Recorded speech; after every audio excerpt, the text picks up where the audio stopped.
Hello everyone, मैं नीरज शर्मा आप सभी का क्लास में बहुत बहुत स्वागत करता हूं। आज की वीडियो में हम डिस्कस करेंगे इंटरनेट सिक्योरिटी के बारे में। इसमें आपको पता चलेगा इंटरनेट सिक्योरिटी होता क्या है, इसका मेथड कौन कौन सा है, इसको और किस नाम से जाना जाता है। तो ये सब चीज़ हम लोग डिस्कस करने वाले हैं, तो वीडियो के अंत तक बने रहिए। और अगर अभी तक आपने इस चैनल को सब्सक्राइब नहीं किया तो इस चैनल को सब्सक्राइब कीजिए, बेल आइकन को भी जरूर प्रेस कीजिए, ताकि जब भी हम ऐसे वीडियोस लेकर आए तो आपको उसका नोटिफिकेशन मिलता रहे। तो बात करते हैं इंटरनेट सिक्योरिटी की। तो इंटरनेट सिक्योरिटी में जो इसका सबसे पहला चीज आपको पता होना चाहिए, इसका नाम। तो इसका नाम है साइबर सिक्योरिटी। और साइबर सिक्योरिटी ही इसका नाम है। और ये क्यों यूज किया जाता है, तो ये एक आईटी का पार्ट। इंटरनेट सिक्योरिटी या साइबर सिक्योरिटी किसका पार्ट है? आईटी का पार्ट है। आईटी का पार्ट कहने का मतलब इंफॉर्मेशन टेक्नोलॉजी। और ये इंफॉर्मेशन टेक्नोलॉजी में हम क्या करते हैं, इसमें सिक्योरिटी प्रोवाइड करते हैं। और सिक्योरिटी प्रोवाइड करने से हम लोग किसकी सुरक्षा करते हैं? डेटा और हमारे कंप्यूटर सिस्टम की। अब एज एन इंडियन हम हमें हम हमें समझ में नहीं आता कि हम क्यों अपने डेटा की सुरक्षा करें, या हम अपने क्यों कंप्यूटर की सुरक्षा करें। कंप्यूटर की तो हमें कुछ कुछ समझ में आता है कि हाँ, कंप्यूटर को सुरक्षित रखना चाहिए, एक सही जगह पे रखना चाहिए, ठीक है। बट डेटा की क्यों जरूरत है? तो समझना इस बात को। डेटा एक बहुत इंपॉर्टेंट चीज होता है, ठीक है। एज एन इंडियन हम क्या करते हैं, हम अपने सारे जो राम कहानी है, इट मीन्स हम अपने सारी बातों को हम जग जाहिर कर देते हैं कि हम यहाँ से हैं, वहां से हैं, हमारा फोन नंबर ये है, हमारा हमने यहाँ पर पढ़ाई की, हमने वहां पर। हम इसके बारे में बिल्कुल डिस्कस हम सोचते भी नहीं है कि इसको अगर किसी को पता चल जाए तो वो उसका क्या यूज कर सकता है। बट आजकल का जो युग है वो डेटा का युग है ना। और ऐसा बोला भी जाता है कि जो नेक्स्ट वॉर हो सकता है वो कुछ कुछ चीजें हैं, जैसे कि पानी और डेटा। तो इस पे हो सकता है guys। तो डेटा एक बहुत इंपॉर्टेंट चीज है। अगर आपका एक पर्सनल इंफॉर्मेशन कहीं पे पता चल जाए, या आपका एक मेथड पता चल जाए कि आप किस तरीके से शॉपिंग करते हैं, आप किन चीजों को लाइक करते हैं, किस चीजों को डिसलाइक कर सकते हैं, तो आपको मैनिपुलेट किया जा सकता है। सो ये एक बहुत ही खतरनाक चीज है। और एक तो ये एग्जांपल से आपको बिल्कुल समझ में आ जाएगा डेटा का इंपॉर्टेंस, कि अगर मान लो आपका पासवर्ड पता चल गया किसी को, इट मीन्स आपके जो आपका पासवर्ड कहने का चाहिए, आपके पासवर्ड जो है एटीएम का पासवर्ड पता चल जाए, लोगों को एटीएम का नंबर पता चल जाए, पासवर्ड पता चल जाए। और साथ ही साथ अगर आपका जो सोशल मीडिया है वहाँ का पासवर्ड सबको पता चल जाए, तो क्या होगा? मतलब आपकी जो पूरी सारी पोल पट्टी है सब खुल जाएगी। सारा आपका जो एटीएम का जो पैसा है वो गायब हो जाएगा। सो आई थिंक अब आपको समझ में आ रहा होगा कि ये क्यों इम्पोर्टेंट है। तो ये इंटरनेट के दुनिया में सिक्योरिटी देना ही क्या है, इंटरनेट सिक्योरिटी और साइबर सिक्योरिटी। तो चलो देखते हैं इसके मेथड कौन कौन से हैं। जैसे हमारे घर में है, हम अपने घर को सुरक्षा रखना चाहते हैं तो कैसे करते हैं? ताला लगा देते हैं, ठीक है, दरवाजे अच्छा फिट करते हैं, दीवारें लंबे कर देते हैं। सो कैसे हम इंटरनेट सिक्योरिटी हासिल कर सकते हैं वो देखते हैं। चलो, तो इसका तरीका है,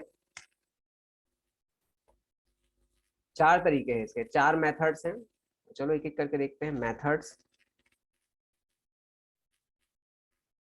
तो फर्स्ट वन इज, जो पहला मेथड है उसका नाम है SAC। SAC, SAC stands for system access control. System access control. तो सिस्टम एक्सेस कंट्रोल ये इसके नाम के जैसा ही है। अगर आपको किसी भी सिस्टम को कंट्रोल करना है या एक्सेस करना है ना, किसी भी सिस्टम को एक्सेस करना है, सो उसके लिए क्या किया जाता है, इस कंट्रोल को रखा जाता है। और ये जनरली आप यूज भी करते हैं, बस हमें नाम नहीं पता। और उसका नाम है लॉगिन। ठीक है, लॉग इन।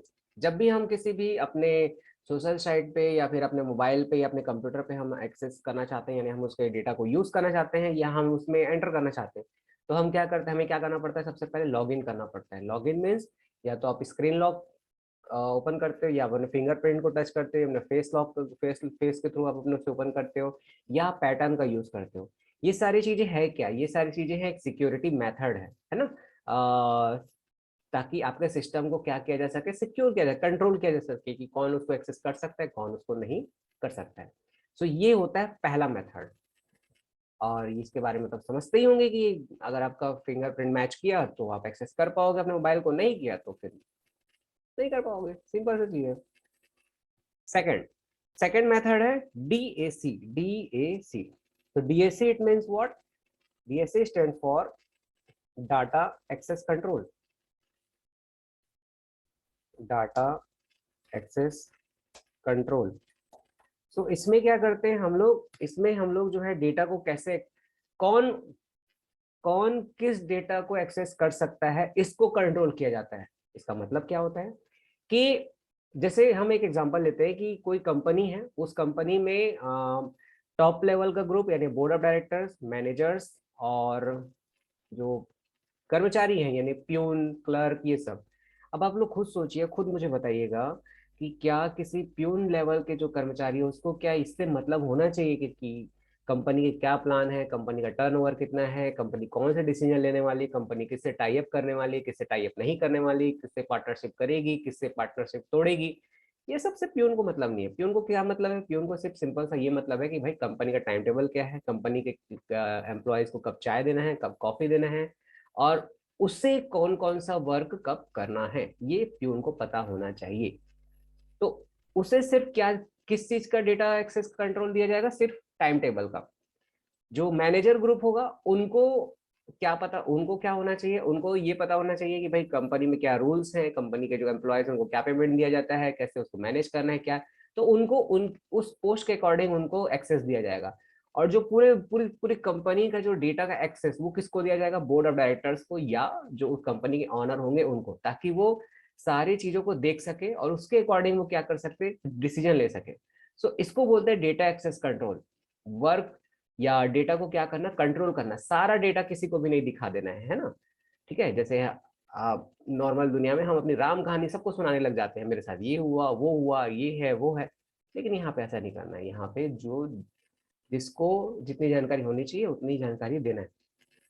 तो ये है डीएसी। नेक्स्ट है होता है, नेक्स्ट मेथड है, और उस मेथड का नाम है सिस्टम, या सिस्टम, मैं यहाँ लिख देता हूँ इसे, सिस्टम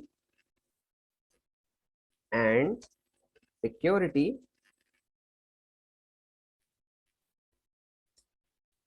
एडमिनिस्ट्रेशन। एडमिनिस्ट्रेशन, ये क्या होता है? ये एक ऑफलाइन मेथड है। सबसे पहले तो आपको ये पता होना चाहिए कैसा मेथड है ये एक ऑफलाइन मेथड है। ऑफलाइन मेथड है, और इससे क्या किया जाता है, इससे कुछ, इससे सिस्टम को सिक्योरिटी प्रोवाइड किया जाता है कि, और एक एक्सेस दे देते हैं कि जिस जिन जिन सिस्टम को उस एरिया से कनेक्ट करना है उन्हें ही बस ये अथॉरिटी देते हैं, बाकी सबको नहीं देते। जैसे बहुत सिंपल सा एग्जांपल है कि आप जैसे कई इंस्टीट्यूट में आपने देखा होगा कि सिर्फ वाईफाई वाईफाई देखा होगा आपने कि जिसके पास वाईफाई का पासवर्ड है उसे ही क्या वही क्या कर सकता है, एक्सेस कर सकता है। जिसका पास पासवर्ड नहीं हो एक्सेस नहीं कर सकता। अगर आपको वाईफाई का पासवर्ड मिल गया कहीं से, आपने कहीं से जुगाड़ लिया, तब भी क्या होता है, कई कई कई कई वेबसाइट ओपन नहीं होते उसमें। तो ये वो वेबसाइट क्यों नहीं ओपन होते? क्योंकि वहां पर एक बैठा हुआ बंदा या एक बैठी हुई टीम वो क्या करती है, उस वेबसाइट को ब्लॉक करके रख देती है कि उस वेबसाइट पे कोई जा नहीं सकता। तो ये क्या होता है, ये एक मेथड होता है जिसके थ्रू हम क्या करते हैं, सिस्टम को सिक्योर करते हैं। नेक्स्ट जो तरीका है, और ये बहुत ही अच्छा तरीका है, और उसका नाम है सिस्टम डिजाइन। सिस्टम डिजाइन, इसमें क्या करते हैं, इसमें हम ऐसे तरीके से डिजाइन करते हैं पूरे के पूरे सिस्टम को, जिससे जो हार्डवेयर और जो सॉफ्टवेयर होता है, ठीक है, हार्डवेयर और सॉफ्टवेयर, इन दोनों को क्या कर किया जा सके, इन दोनों को सिक्योर किया जा सके। ठीक है, हार्डवेयर को सिक्योर करने का तरीका, एक सही तरीके के माहौल बनाओ, वहां पर रखो उसे, और उसे चूहों की चूहों को काटने से बचा लो। उसको अच्छे से रखो, वहां पे चूहे ना आए, पानी ना आए, वहां पे बारिश ना हो जाए, वहां पे कोई धूल वगैरह ना आए। तो इससे क्या हो सकता है, आप हार्डवेयर को सुरक्षा कर दे सकते हो। ठीक है, बहुत अच्छे तरीके से आप उसको मेंटेन कर सकते हो। सॉफ्टवेयर को सिक्योर करने का तरीका क्या हुआ भाई, अब हमेशा सॉफ्टवेयर को अपडेट करते रहो, समय समय पर अपडेट करो, समय समय पर वहां पर उसमें एंटीवायरस डालते रहो, ताकि ताकि कोई वायरस इफेक्ट ना हो जाए। और जो जो मेमोरी है उसको हमेशा क्लीन करते रहो, ताकि क्या होता रहेगा, आपको सॉफ्टवेयर को वर्क करने के लिए मेमोरी भी मिलते रहेगा, प्लेस मिलता रहेगा, ताकि वो क्या कर सके, बहुत अच्छे तरीके से वर्क कर सके। सो ये है बच्चों 4 मेथड्स, इसके थ्रू आप क्या कर सकते हो, इसके थ्रू आप इंटरनेट सिक्योरिटी प्रोवाइड कर सकते हो।